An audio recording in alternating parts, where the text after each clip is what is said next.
What's going on, everyone? Ben DeBono here for another foray into the Summa Theologica.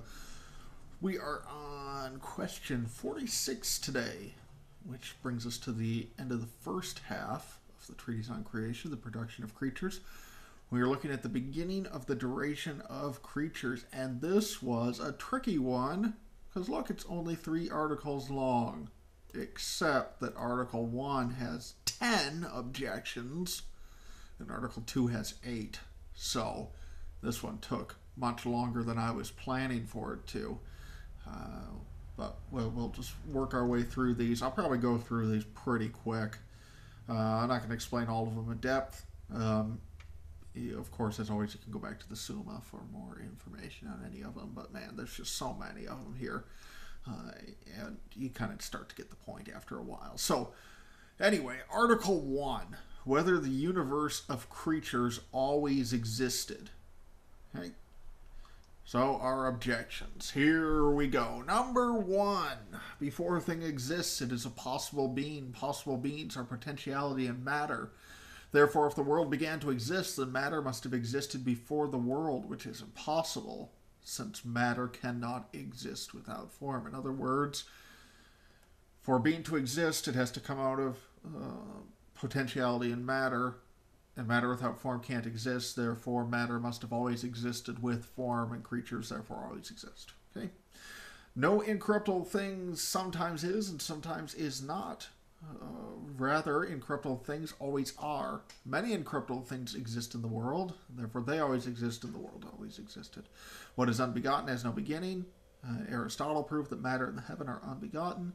A vacuum is where nothing is but might be. If the world did not exist, then before it existed there was a vacuum, which is impossible.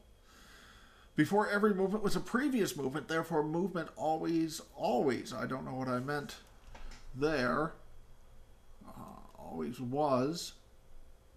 I don't know. It's just saying, because movement requires a previous movement, the movement always exists, and that proves creation already exists. That's the point there. Anyway, number 6, movement is either natural or voluntary. Neither exists without previous movement, thus movement always existed. Very similar objection to number 5 there.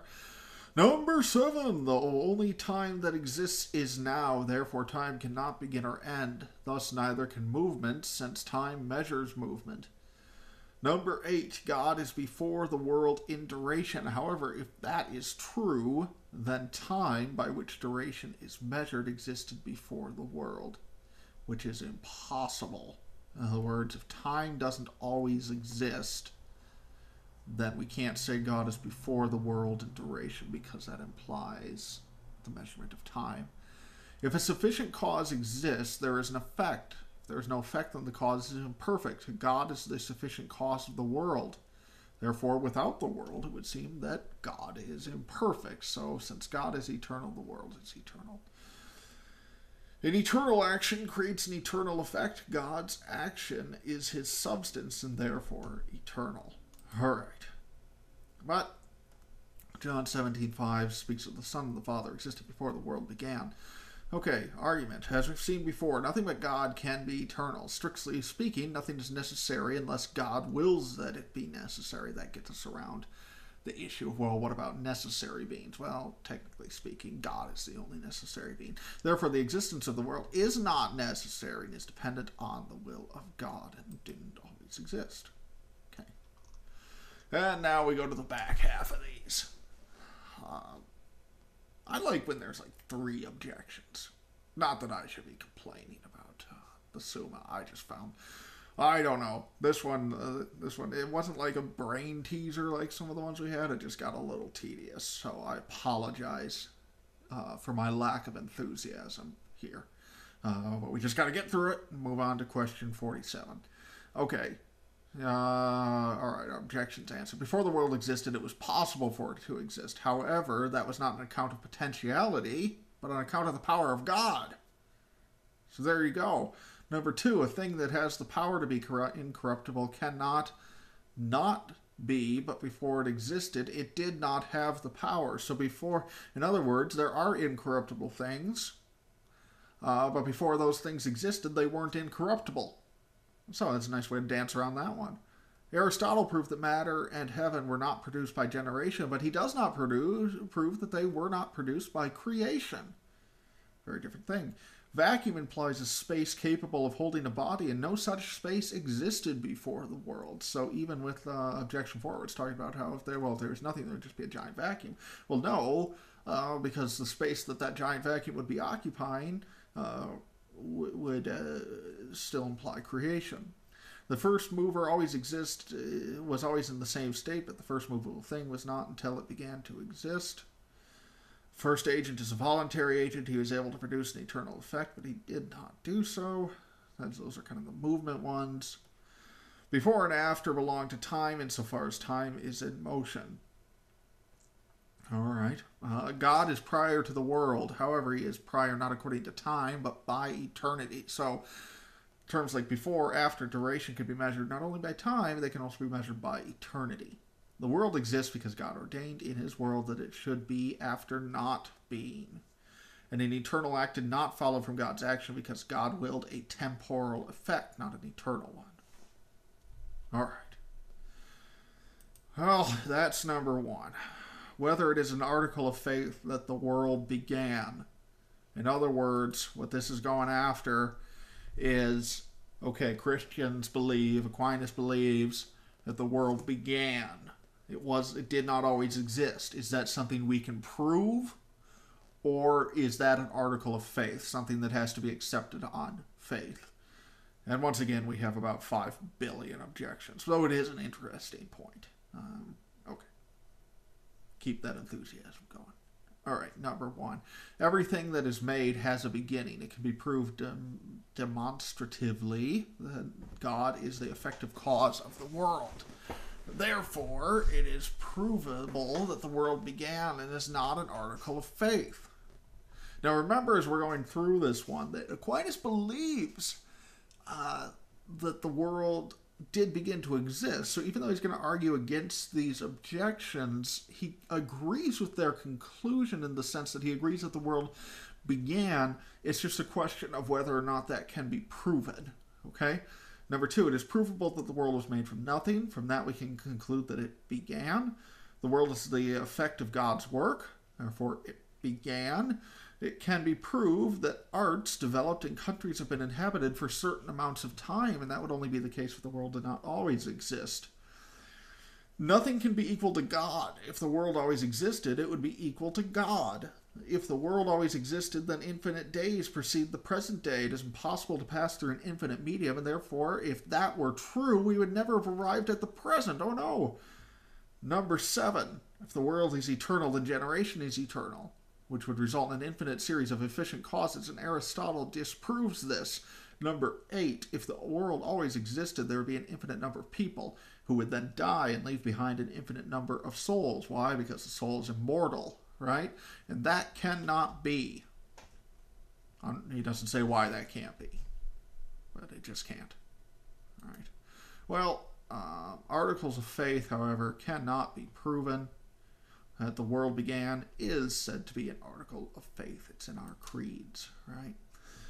The newness of the world cannot be demonstrated by the world itself, since universals are said to be everywhere and always, and nor can it be proved by turning to the will of God, since that is not open to investigation by human reason and is only revealed to us. And thus everything that concerns the will of God ultimately originates out of an article of faith. Okay. All right, now we get to our objections answered. Since God's action is instantaneous, it's not successive, it does not follow that the world began in time. In other words, objection 1, which was saying that, well, the world was made. Well, that's true if we're talking about like God's action being God did this and then that happened. But Aquinas is saying, no, not necessarily. With God, maybe, God has the power of instantaneous action. So it doesn't necessarily apply.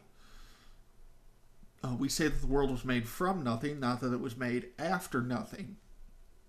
That's, you have to be of a keen philosophical mind to appreciate that distinction. Number 3, this argument implies to work of the human intellect, but not to the divine intellect. It's very similar to that first one. That when it comes to the human intellect, human effects, there's succession, whereas with God, it's not necessarily the case. There's this instantaneous action or instantaneous effect. Aristotle says that the presence of particular changes in the world does not prove the newness of the world overall. And that's true. That's just a bad objection up there.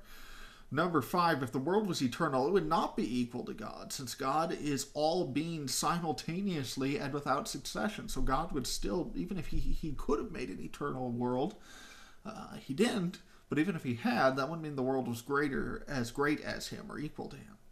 Okay, number 6, whatever day in the past we choose, there was always a finite number of days between then and now, so we're not passing through an infinite medium.